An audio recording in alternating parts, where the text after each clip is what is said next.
Narito ang 8 paraan para hindi bigla-biglang tumaas ang iyong blood sugar.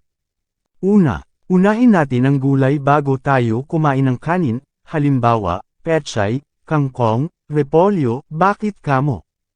Ang fiber ay parang harang na pinapabagal nito ang pagpasok ng sugar sa dugo, kaya ang resulta, hindi biglang tumataas ang blood sugar, mas stable ang energy.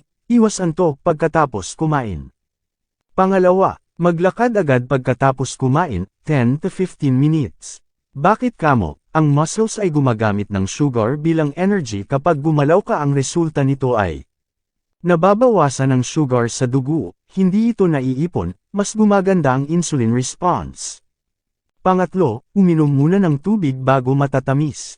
Bakit kamo? Nakakatulong ang tubig para ma-dilute ang sugar, maiwasan ang biglaang spike, at mas mabusog agad. Gawing 1 baso ng tubig bago kumain. Pang-apat, kumain ng protein sa bawat meal, tulad ng itlog, isda, manok. Bakit kamo?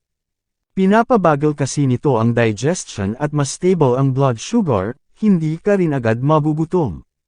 Pang-5, piliin kainin ng slow carbs, halimbawa nito ang kamote, oats, brown rice. Bakit kamo? Mas mabagal ang pagtaas ng sugar kumpara sa refined carbs, at may iwasan ang biglang taas-baba ng energy. Pang-6, ayusin ang tulog, dapat 6 to 8 hours. Bakit kamo?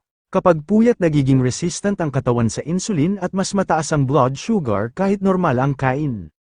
Pang-7, gumawa ng maliit na ritual bago kumain, halimbawa nito ang calamansi water, konting gulay muna, o sabaw muna bago kumain. Bakit kamo? Pinapabagal ang sugar engravings at as controlled ang glucose level.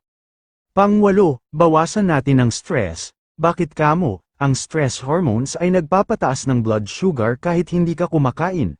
Kapag laging stressed ay tumataas glucose, mas hirap bumaba ang sugar, mas mataas risk ng diabetes. Gawin mo ito araw-araw para mas stable ang blood sugar mo.